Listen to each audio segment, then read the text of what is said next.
Gabriel Almond menjelaskan struktur lebih detail dibandingkan David Easton. David Easton hanya menjelaskan bahwa sistem politik terdiri daripada unit-unit struktur politik dan hanya memberikan batasannya saja, yaitu segala perilaku maupun institusi yang berhubungan dengan dalam proses pembuatan output. Nah, Almond membagi dua struktur politik. Yang pertama adalah suprastruktur, yang kedua adalah infrastruktur. Suprastruktur oleh Almond didefinisikan sebagai semua institusi yang berada dalam negara yang memiliki kewenangan. Sedangkan infrastruktur adalah non-authoritative institutions. Biasanya kalau non-authoritative institutions itu letaknya di masyarakat. Artinya semua lembaga ya yang terkait dalam pembuatan keputusan namun tidak memiliki kewenangan. Jadi keputusannya tidak mengikat. Istilah yang berbeda namun memiliki arti yang sama dikemukakan oleh Budi Winarno. Budi Winarno menyebut suprastruktur sebagai struktur formal, sedangkan infrastruktur sebagai struktur informal. Kamu bisa baca di bukunya Budi Winarno, judulnya kalau tidak salah Sistem Politik di Indonesia. Struktur formal bagi Budi Winarno adalah mesin politik absah untuk mengidentifikasi masalah, menentukan dan melaksanakan segala keputusan yang mempunyai kekuatan mengikat pada seluruh masyarakat. Sama dengan definisi suprastruktur. Sedangkan struktur informal adalah struktur yang mampu mempengaruhi cara kerja aparat masyarakat untuk mengemukakan, menyalurkan, menerjemahkan, mengkonversikan tuntutan, dukungan, dan masalah yang berhubungan dengan kepentingan publik. Sama bahwa ini definisinya juga sama dengan infrastruktur.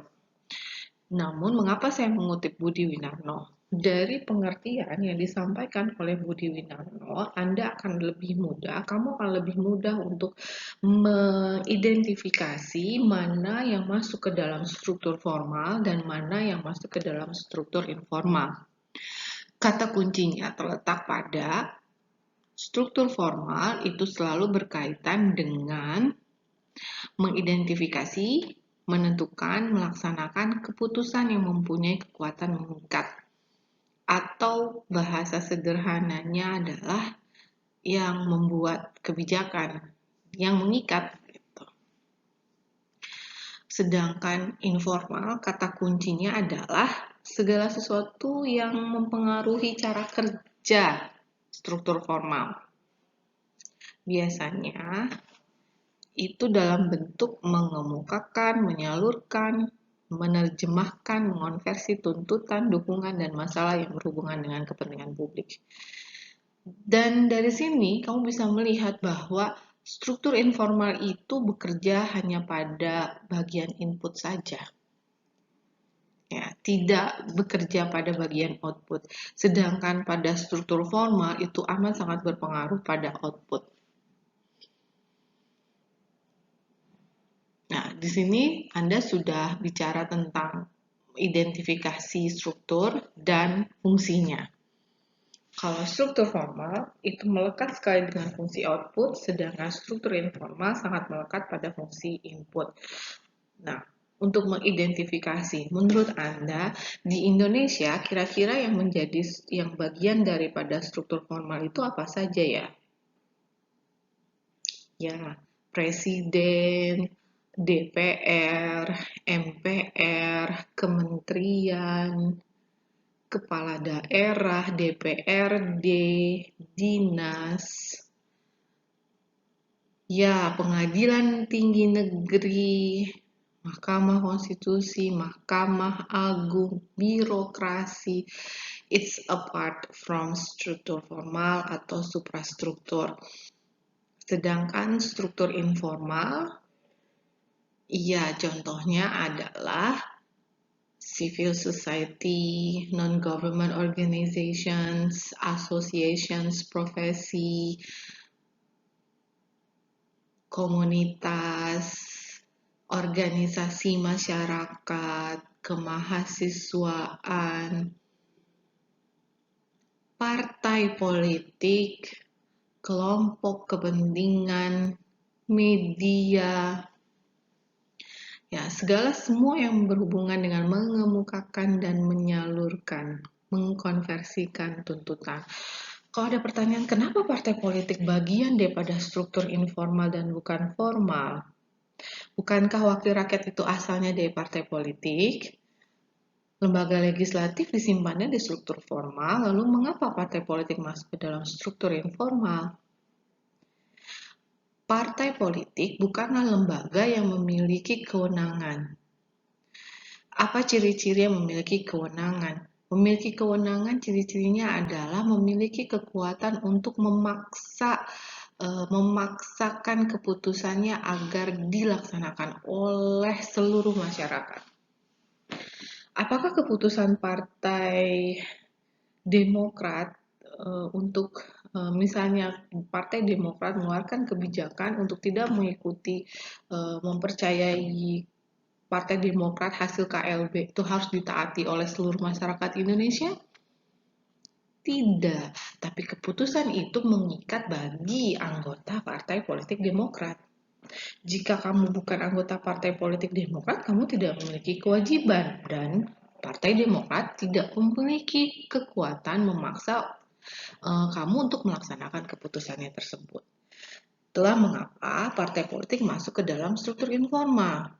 Karena kalau Anda kamu ingat lagi pengantar ilmu politik, fungsi partai politik adalah sosialisasi politik, rekrutmen politik, pendidikan politik. Nah, itu coba diingat lagi.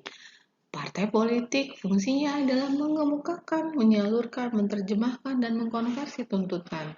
Hanya mempengaruhi saja cara kerja daripada struktur formal, tapi tidak punya kewenangan untuk membuat kebijakan. Nah, selesai sudah kita bicara tentang struktur politik. Suprastruktur. Mengapa suprastruktur eksekutif, legislatif, yudikatif selalu dijadikan sebagai suprastruktur? Ya, karena eksekutif, legislatif, yudikatif adalah lembaga-lembaga negara yang memiliki kewenangan untuk memaksa masyarakat, kewenangan yang bisa mengikat masyarakat, karena dia punya privilege untuk memaksakan keputusannya. Ya, kalau Anda tidak mentaati, maka kamu akan mendapatkan sanksi. Nah, ada teorinya gitu ya. Teorinya kamu tahu Montesquieu. Nah, menurut Montesquieu, in every government there are three sorts of power. Di semua pemerintahan modern ya, kamu akan menemukan 3 jenis kekuasaan, yaitu kekuasaan membuat undang-undang legislatif, kekuasaan untuk melaksanakan undang-undang dinamakan eksekutif, dan kekuasaan in regards to matter that depend on civil law, yaitu yudikatif, seperti itu. Maka eksekutif, legislatif, dan yudikatif itu sudah pasti masuk ke dalam suprastruktur. Ya, ini adalah contoh saja apa-apa saja yang termasuk ke dalam infrastruktur. Silahkan kamu cari di lingkungan sekitarmu, kira-kira apakah itu masuk infrastruktur atau suprastruktur di dalam sistem politik di Indonesia. Nah, pada gambar teori sistem struktural fungsional modelnya, nah inilah ya menggambarkan struktur politik. Ada supra dan ada infrastruktur. Silahkan dicermati. Slide berikutnya merupakan rangkaian untuk kita memahami dan mengerti tentang fungsi dari sistem politik, sekaligus bagaimana proses konversi pada sistem politik itu bekerja. Sebelum saya mulai berbicara tentang almond, mengenai fungsi dan proses konversinya, mari kita ingat kembali bagaimana David Easton menjelaskan proses konversi pada sistem politiknya. Uh, di layar dijelaskan bahwa sistem politik itu adalah mekanisme untuk merubah demand from the society, which is itu input, menjadi policy, yaitu output, which involve the authoritative allocation of value. Nah, jadi ada input yang kemudian mendapat yang diproses oleh authoritative institutions dan berubah menjadi output, yaitu policy, dan further support for the system through a feedback loop. Reaksi dari output itu dinamakan feedback, kemudian masuk kembali menjadi input yang disebut sebagai support. Itu yang dikatakan oleh David Easton. Nah, mengapa saya menjelaskan Easton terlebih dahulu? Seperti yang sudah saya jelaskan pada slide sebelumnya, persamaan antara Gabriel Almond dan David Easton adalah sama-sama memandang politik sebagai sebuah sistem. Kemudian sama-sama juga memandang bahwa pada sistem politik itu pada intinya adalah bagaimana merubah input masuk ke dalam proses politik dan menjadi sebuah output. Nah, perbedaannya pada Gabriel Almond, dia menjelaskan lebih lanjut secara detail bagaimana proses politik itu terjadi dan ada fungsi-fungsi apa sajakah yang terjadi dalam proses politik tersebut atau ya dalam proses politik tersebut. Nah, mari kita simak penjelasan berikutnya.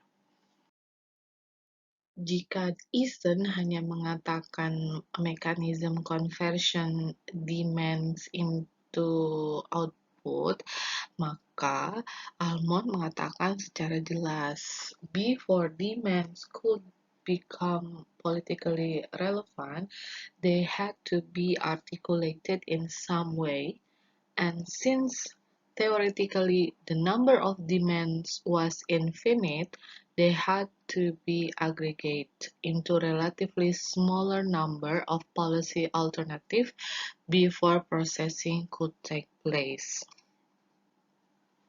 Jadi, di sini yang sedang dijelaskan oleh Almond merupakan proses politik yang terjadi pada demands.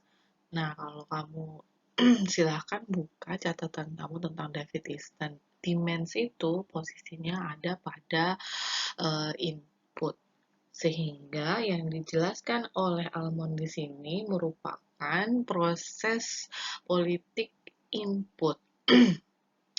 Proses politik input di sini ada dua fungsi yang disebutkan, yaitu ada artikulasi kepentingan dan agregasi kepentingan.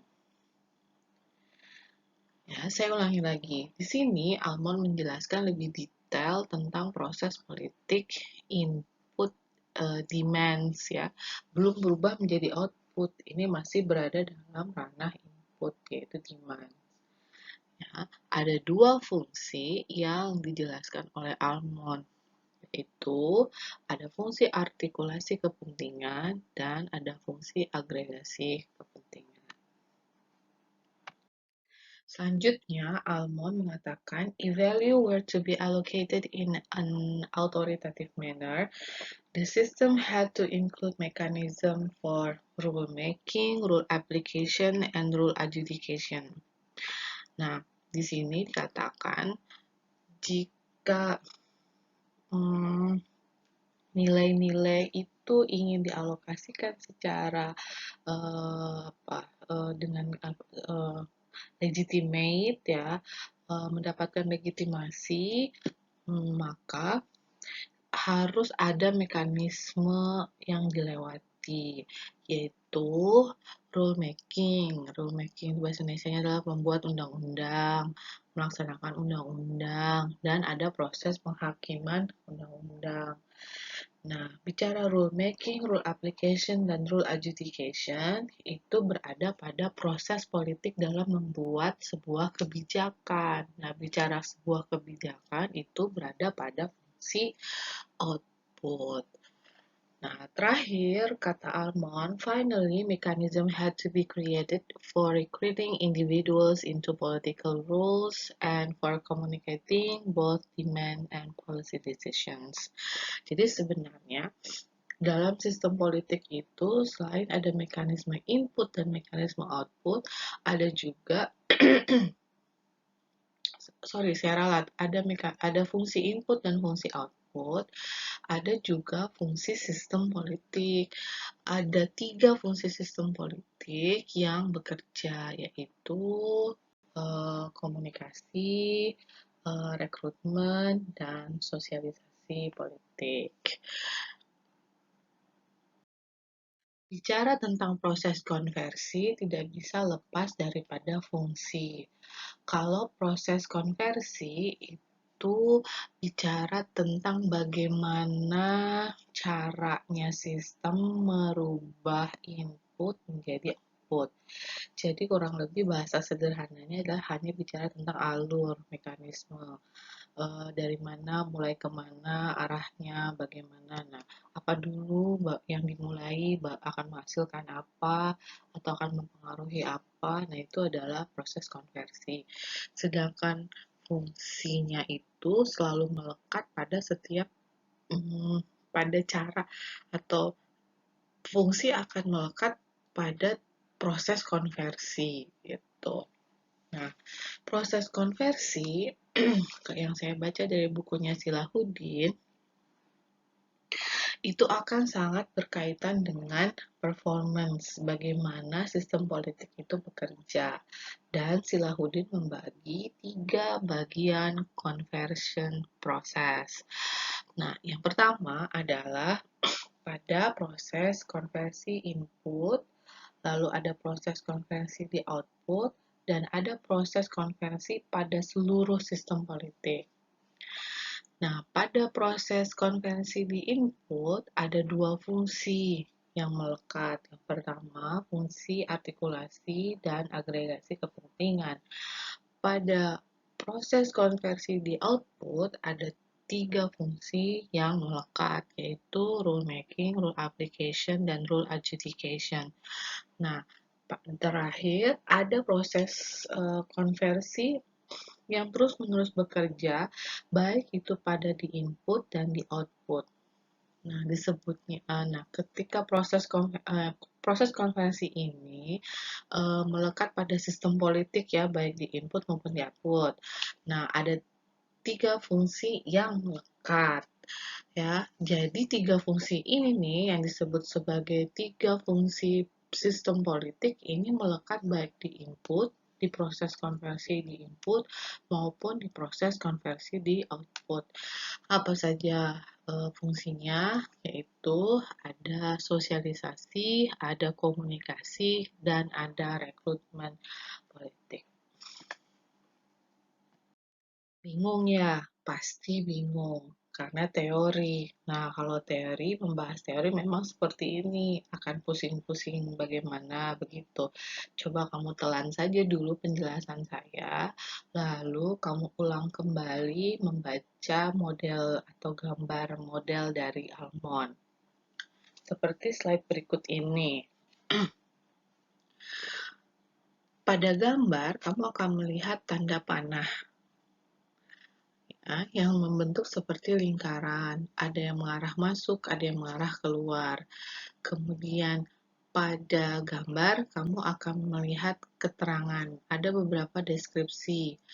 Deskripsi yang terkait dengan tanda panah yang bentuknya melingkar itu menggambarkan fungsi dan proses konversi pada sistem politik.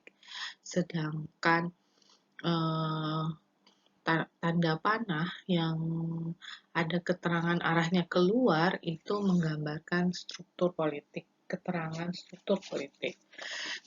Oke, begini cara saya membaca gambar setelah mendengarkan penjelasan dari awal tentang teori sistem politik struktural fungsional Gabriel Almond. Oke, pada gambar kita akan menyaksikan ada beberapa poin. Satu, bahwa Almond menjelaskan sistem politik terdiri dari struktur politik, yaitu suprastruktur. Antara lain ada badan legislatif, eksekutif, birokrasi, dan badan peradilan. Kedua, ada infrastruktur, yaitu kelompok kepentingan, partai politik, media, dan seterusnya yang tidak tergambarkan di sini. Oke, sekarang kita lihat berikutnya. Sistem politik ini berinteraksi selain antar sesama struktur politik tersebut berinteraksi, sistem politik juga berinteraksi dengan lingkungannya. Lingkungan terbagi menjadi dua, yaitu lingkungan fisik, sosial, dan ekonomi domestik, dan lingkungan fisik, sosial, dan ekonomi internasional. Interaksi ini bersifat saling mempengaruhi dan dipengaruhi. Masih bisa mengikuti penjelasan saya? Oke, poin berikutnya. The arrow represent the conversion process. Mari kita lihat. Proses konversi nilai ya dari input menjadi output, dijelaskan secara lebih detail bahwa ketika demands itu masuk menjadi sebuah input di dalam sistem politik, ada dua proses yang dialami. Yang pertama, demands itu akan mengalami proses artikulasi terlebih dahulu, lalu masuk ke dalam proses agregasi kepentingan. Nah, yang bertugas mengerjakan artikulasi dan agregasi kepentingan pada fungsi input adalah struktur politik infrastruktur.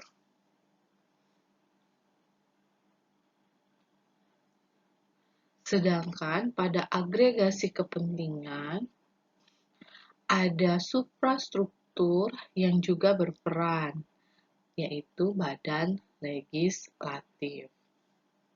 Selain infrastruktur, agregasi kepentingan juga dimiliki oleh fungsi suprastruktur yaitu badan legislatif. Oke, sampai situ silahkan dicerna. Saya ulangi lagi.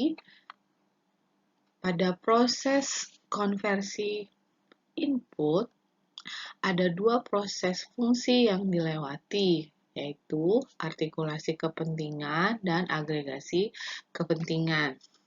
Struktur yang memiliki fungsi tersebut adalah kelompok kepentingan, partai politik, media, organisasi masyarakat, dan seterusnya. Nah, pada agregasi kepentingan, ada suprastruktur yang memiliki tugas yang sama seperti infrastruktur, yaitu badan legislatif. Lanjut. Setelah demands itu mengalami proses konversi pada input, lalu dia akan masuk pada proses konversi menjadi output. Fungsi-fungsi proses tersebut melewati tiga fungsi. Yang pertama, pembuat kebijakan. Pembuat kebijakan, struktur yang bertugas adalah suprastruktur, badan legislatif, dan eksekutif. Setelah pembuatan kebijakan ini selesai, maka ada yang disebut dengan pelaksanaan kebijakan, rule application. Yang memiliki peran dan fungsi sebagai rule applications adalah birokrasi. Nah, pada proses pembuatan kebijakan dan penerapan kebijakan, ada proses namanya penghakiman kebijakan. Disinilah proses yudikatif. Ya, semua peraturan yang dibuat di negara kita, misalnya saja ya, sebagai contoh, pasti akan melewati proses penghakiman kebijakan. Apakah ini sudah sesuai dengan norma hukum? Dasar negara, nah itu disebut dengan proses penghakiman kebijakan. Yang memiliki peran ini adalah badan peradilan. Ada Mahkamah Agung, ada Mahkamah Yudikatif, ada Komisi Yudisial, ada Pengadilan Tinggi Negeri, Pengadilan Tinggi Tata Usaha, dan seterusnya. Nah, itu adalah proses output. Ketika proses output ini berjalan dan selesai, sudah terlaksana, maka lingkungan akan merespon kembali gitu ya, hasil output tersebut. Nah, respon itu akan kembali masuk kepada proses input atau menjadi bahan atau menjadi support kepada sistem. Oke. Masih ada yang perlu dijelaskan? Oh, masih. Ada 3 kotak di tengah yang dituliskan berada di tengah gambar, yaitu sosialisasi, rekrutmen, dan komunikasi politik. Mengapa dia ditaruh di tengah? Ini menjelaskan bahwa baik pada proses input, proses output, 3 fungsi ini selalu bekerja. Dan 3 fungsi ini melekat pada semua suprastruktur dan infrastruktur yang ada di dalam sistem politik. Jadi, kelompok kepentingan partai politik melakukan 3 fungsi ini. Badan legislatif, eksekutif, birokrasi, badan peradilan juga melakukan 3 fungsi ini. Makanya, 3 fungsi ini disebut sebagai fungsi dari sistem politik. Karena terjadi pada proses konversi baik di input maupun di output.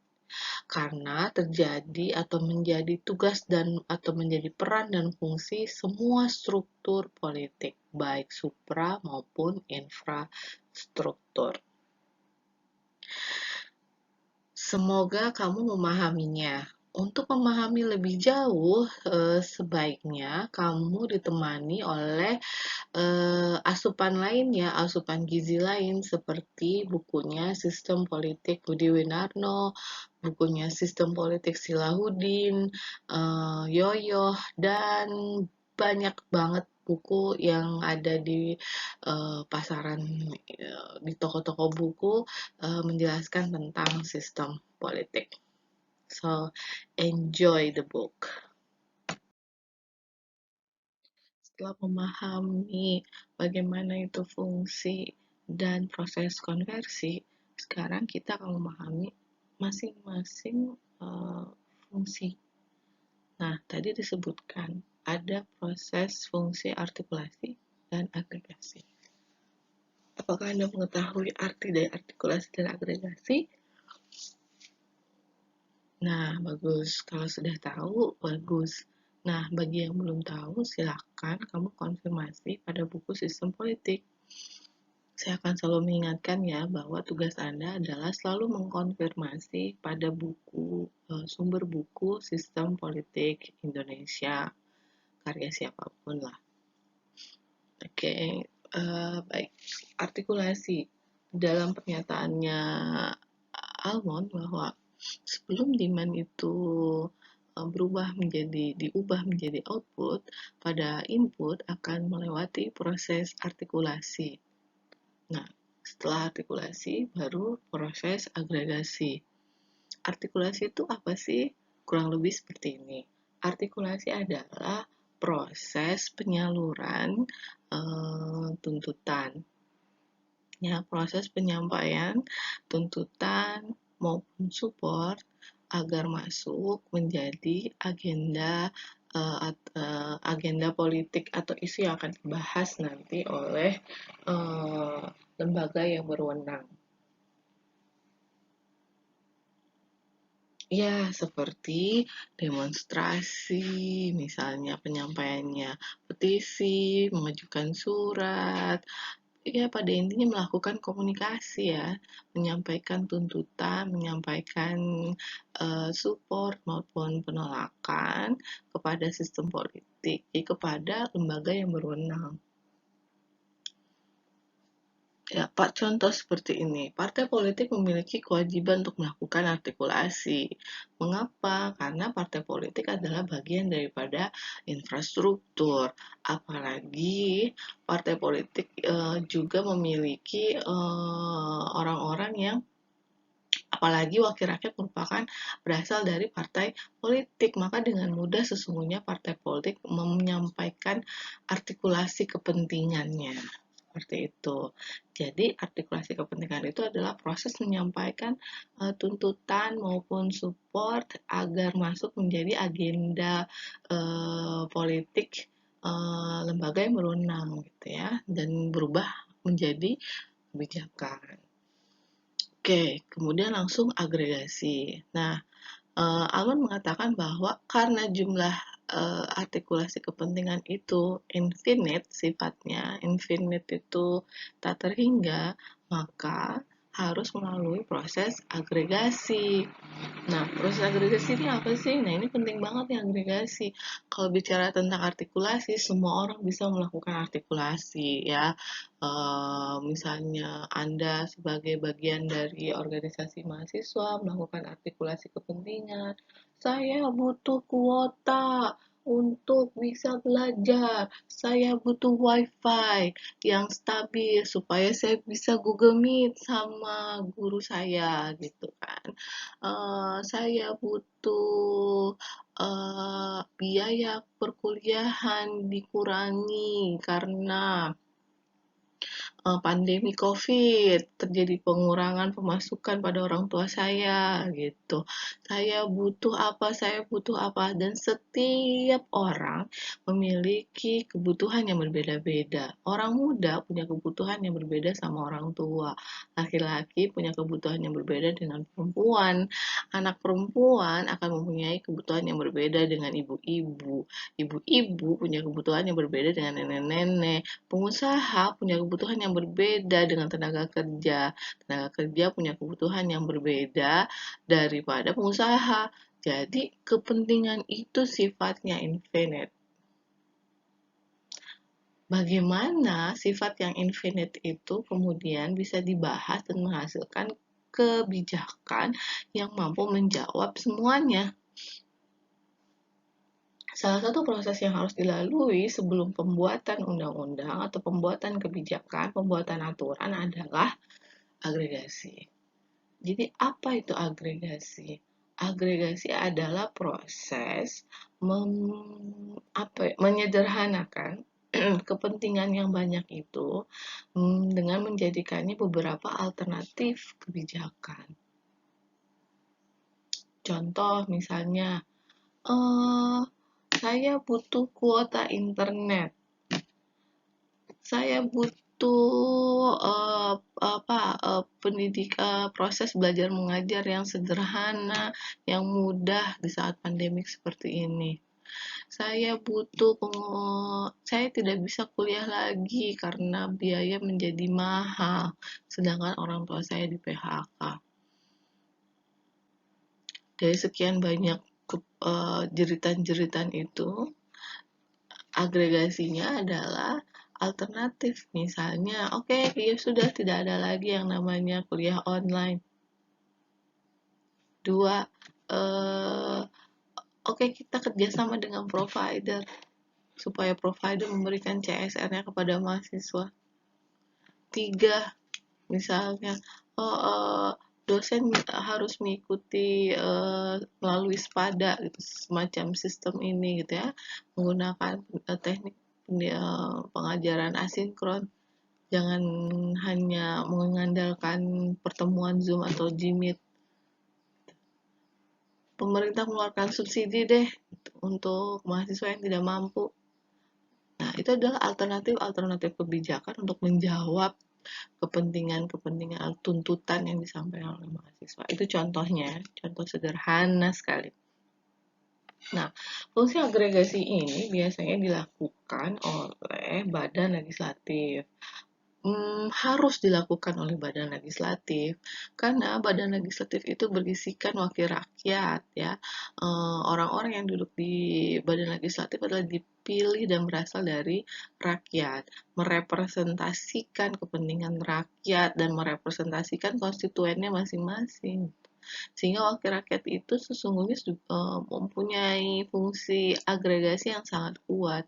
Bagaimana dia mampu setelah mengetahui mengartikulasi kepentingannya begitu banyak, maka dia harus punya kemampuan untuk membuat kepentingan yang banyak itu menjadi beberapa alternatif ya, solusi kebijakan yang akan dibahas. Nah, pada saat proses output fungsi rule making seperti itu. Jadi what is rule making?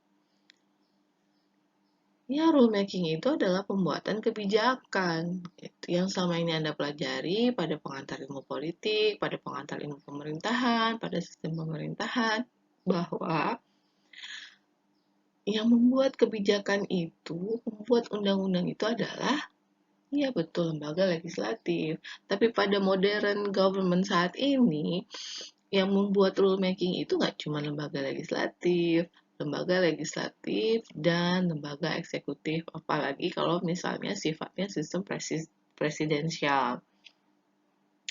Ya, presiden punya kewenangan dalam membuat kebijakan gitu. Kan ada peraturan presiden, ada peraturan pengganti perundang-undangan yang bisa dibikin oleh presiden gitu. Ada peraturan menteri.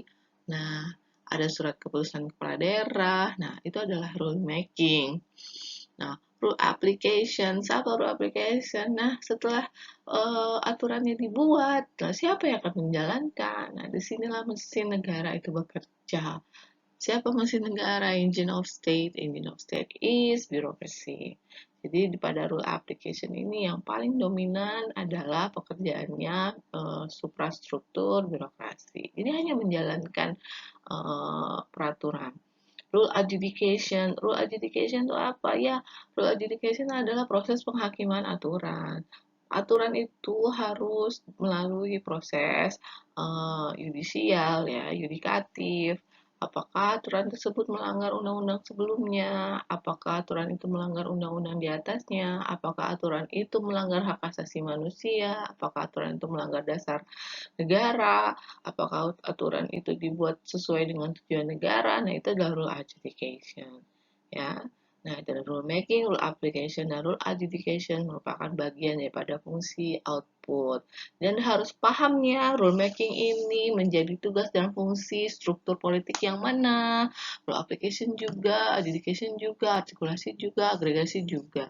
Jangan sampai tertukar bahwa artikulasi dan agregasi merupakan fungsi input, sedangkan struktur yang kamu pilih adalah menjadi tugas suprastruktur. Nah, itu salah. Jadi artikulasi dan agregasi merupakan fungsi input yang dimiliki oleh infrastruktur. Artikulasi adalah mengumpulkan tuntutan, menyampaikan gagasan, aspirasi, dan segalanya yang bersifat infinite, sedangkan agregasi adalah membuat alternatif solusi kebijakan. Oke, adanya di infrastruktur. Untuk agregasi, badan legislatif memiliki juga fungsi agregasi selain infrastruktur. Selain badan legislatif, agregasi memang dimiliki oleh infrastruktur. Iya, contoh asosiasi profesi. Guru punya yang namanya PGRI. Jadi PGRI itu tugasnya adalah mendengarkan aspirasi guru-guru, dan setelah itu PGRI seharusnya membuat alternatif kebijakan gitu loh. Alternatif kebijakan yang nanti akan diusulkan kepada badan legislatif. Dan silakan Anda cari contoh selanjutnya. Nah, sekarang fungsi yang terakhir. fungsi yang dimiliki oleh input maupun output, sehingga dinamakan sebagai fungsi sistem politik, yaitu sosialisasi, komunikasi, dan rekrutmen politik. Sebenarnya, fungsi ini sudah Anda pelajari pada pengantar ilmu politik. Apa itu sosialisasi? Ayo, ada yang tahu? Sosialisasi aturan kema Untirta, di sini punya kema bukannya? Ya, pemira gitu. Kita sedang melakukan sosialisasi pemira. Apa sih sosialisasi? Sosialisasi itu bukan sekedar kampanye, bukan sekedar hanya menyampaikan informasi loh. Sosialisasi itu lebih dalam dari itu. Sosialisasi itu adalah menyampaikan informasi, pengetahuan, nilai-nilai ya kepada generasi ke generasi berikutnya. Jadi eh, sosialisasi itu oke gini, budaya akan terbentuk itu awalnya dari sosialisasi. Ya, karena sosialisasi itu menanamkan, menyampaikan, menanamkan nilai-nilai sehingga akan berpengaruh kepada perilaku. Jadi itu yang disebut dengan sosialisasi. Pancasila itu lahir dari sosialisasi politik yang dilakukan oleh seluruh sistem politik, baik itu infrastruktur, baik itu suprastruktur, baik pada saat artikulasi, agregasi, sampai dengan pembuatan kebijakan.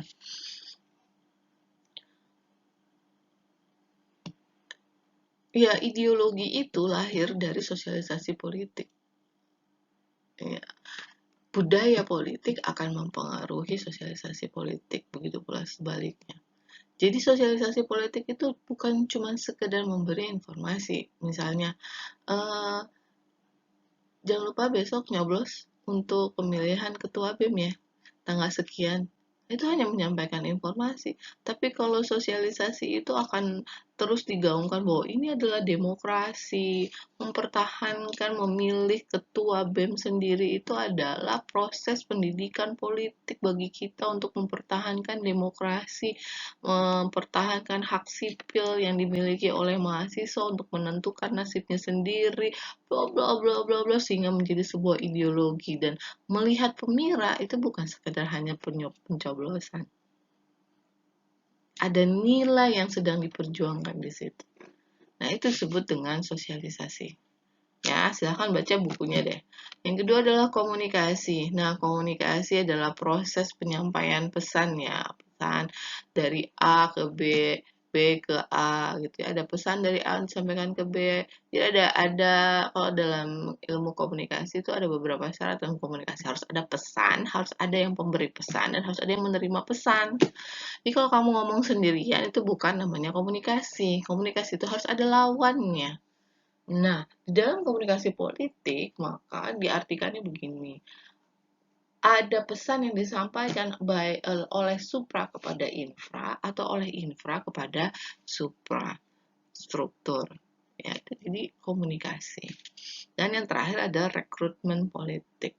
Semua struktur politik itu melakukan rekrutmen politik. Jika tidak, maka sistem politik akan hancur. Rekrutmen politik itu adalah proses pengkaderan ya, pengkaderan untuk regenerasi pada setiap struktur. Infrastruktur wajiblah melakukan pengkaderan. Pemira itu adalah salah satu proses rekrutmen politik.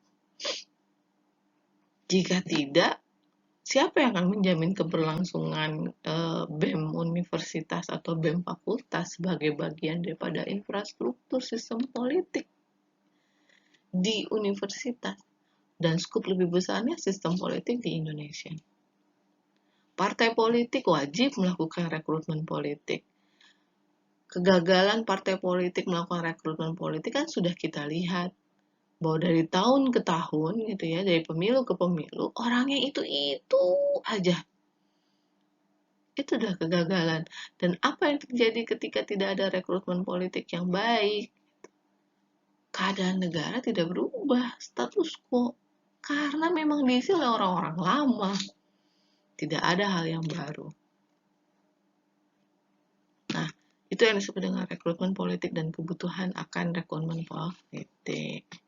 Ya, kita sudahi tentang proses konversi dan fungsi politik. Jangan lupa dibaca bukunya.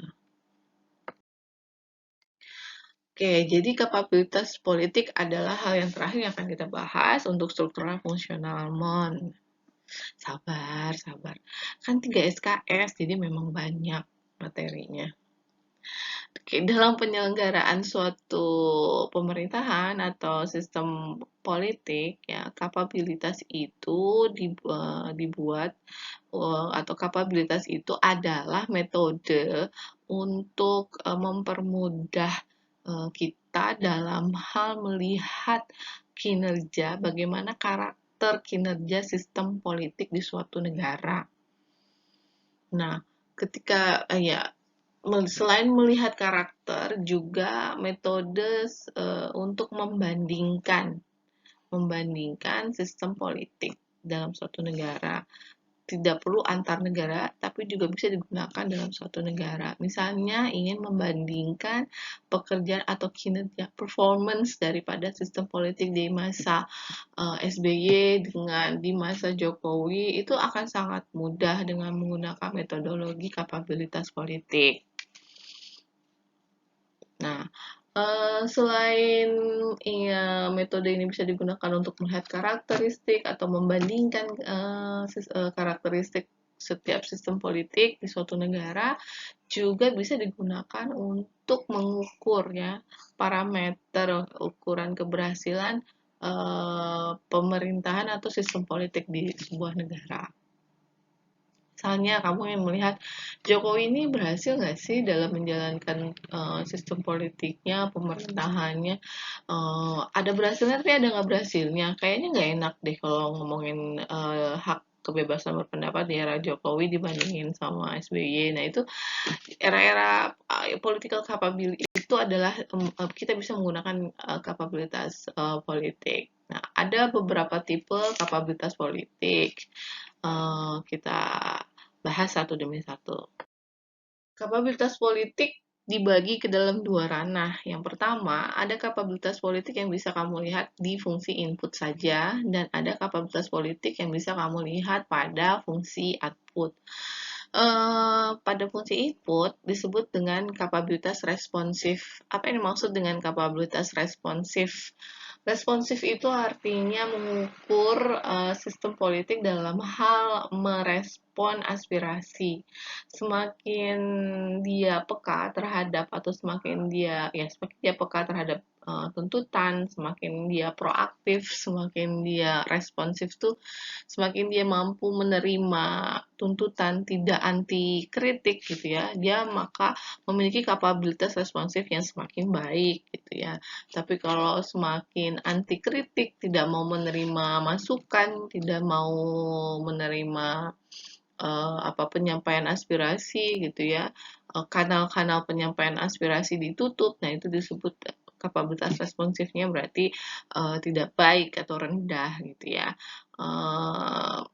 Itu bicara tentang di fungsi input.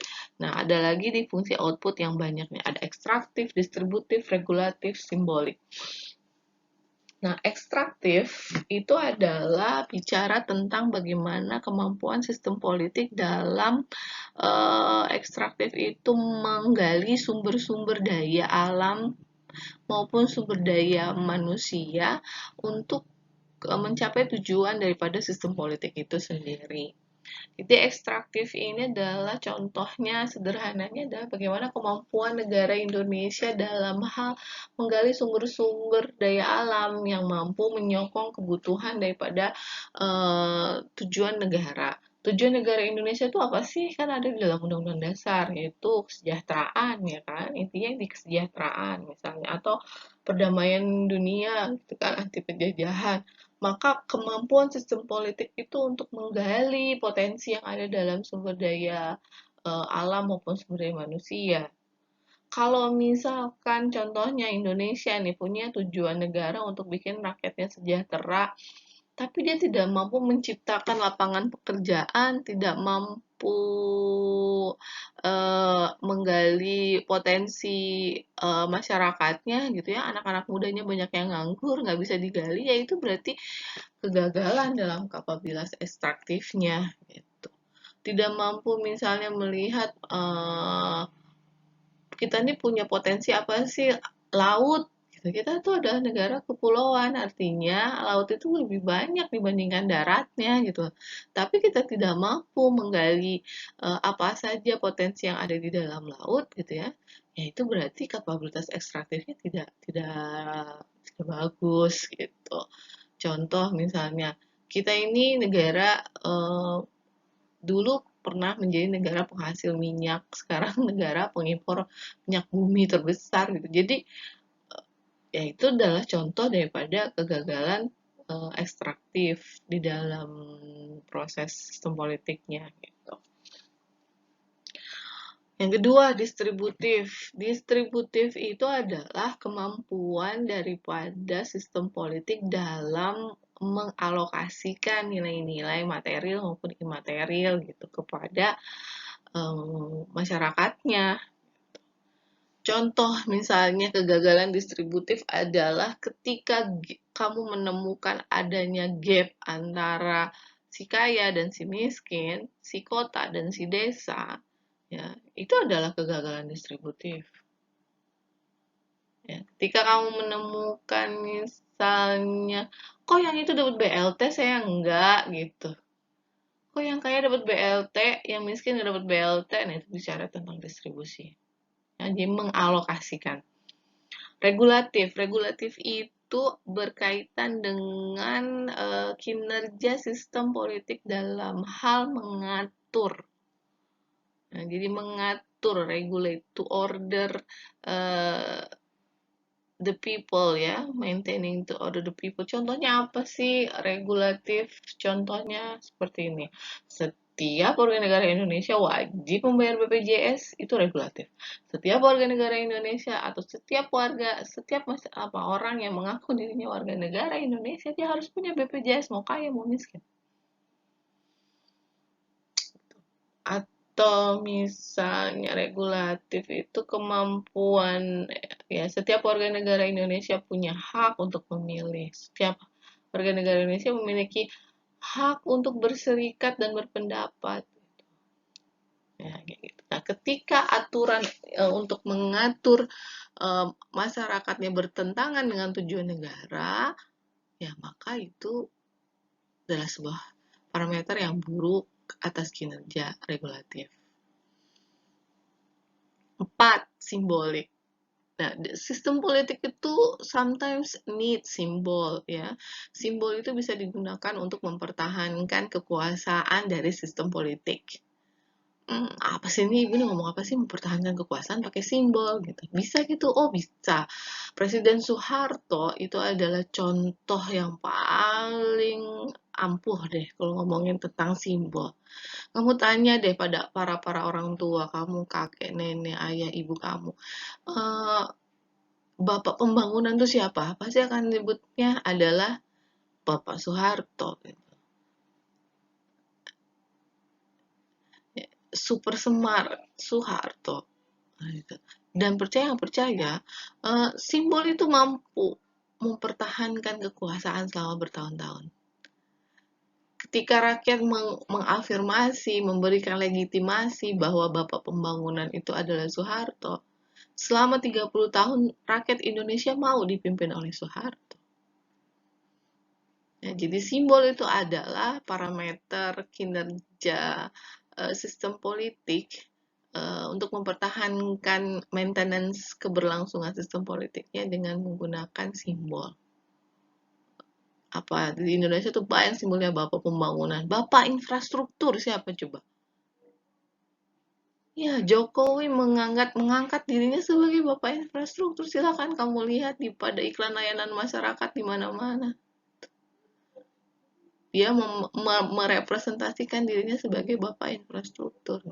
Padahal kalau mau dibandingin gitu ya, infrastruktur yang dibangun oleh Jokowi dengan Soeharto pasti lebih banyak Soeharto lah.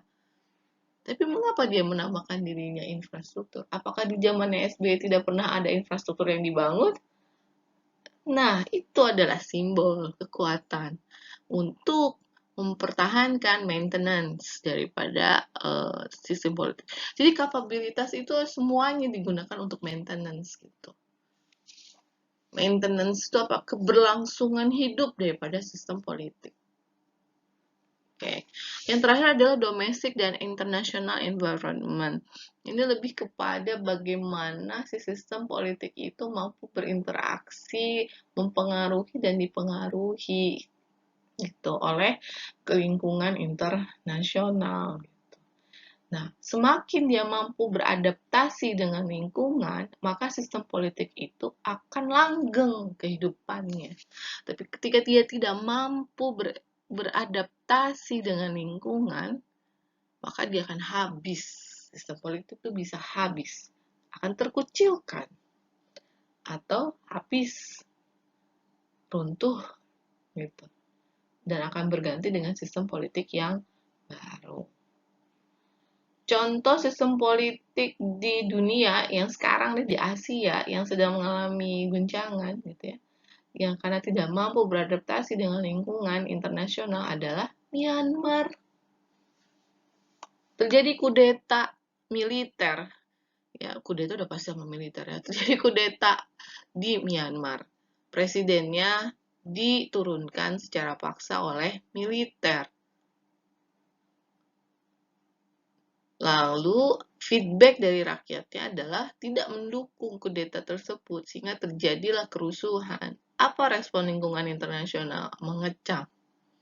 Dan yang terjadi apa sekarang? Ketika Myanmar tidak merespon secara baik ya lingkungan internasional, dampak yang dirasakannya adalah embargo, dikucilkan dari lingkungan internasional. Nah, itu contoh daripada bagaimana lingkungan itu mampu mempengaruhi dan dipengaruhi. Lalu tugas sistem politik apa? Tugasnya adalah beradaptasi dengan keadaan lingkungan tersebut agar tujuan negaranya tetap tercapai. Oke, semoga Anda masih bahagia melanjutkan mata kuliah sistem politik. Bahkan saya berharap Anda semakin curiosity-nya semakin tinggi ya tentang sistem politik. Sistem politik itu sangat menarik. Kalau kamu memahami tentang sistem politik, kamu bisa melihat dengan cara yang berbeda ketika mendengar kebijakan-kebijakan atau fenomena sosial politik yang ada di sekitarmu deh. Nah, seperti itu. Misalnya kamu, mengapa sekarang para pengamat politik banyak yang mengatakan, wah Indonesia akan kembali ke zaman otoriter, Indonesia akan kembali ke zaman Orde Baru kalau seperti ini diteruskan. Nah, kalau kamu memahami sistem politik dan mendengar ada statement begitu, saya yakin kamu akan memandangnya secara berbeda. Oh, otoriter, berarti ini ada masalah dengan responsif. Berarti ini ada masalah dengan input nanti. Karena yang namanya otoriter pasti tidak akan mendengarkan input. Oke, nah sampai berjumpa di minggu yang akan datang. Kita akan membahas tentang rezim. Jangan lupa dikerjakan kuisnya untuk mengetahui sejauh mana, untuk mengukur sejauh mana bahwa kamu memahami mata pembahasan saat ini. Terima kasih. Tetap sehat selalu, jaga kesehatan, dan tetap lakukan protokol kesehatan. Assalamualaikum warahmatullahi wabarakatuh.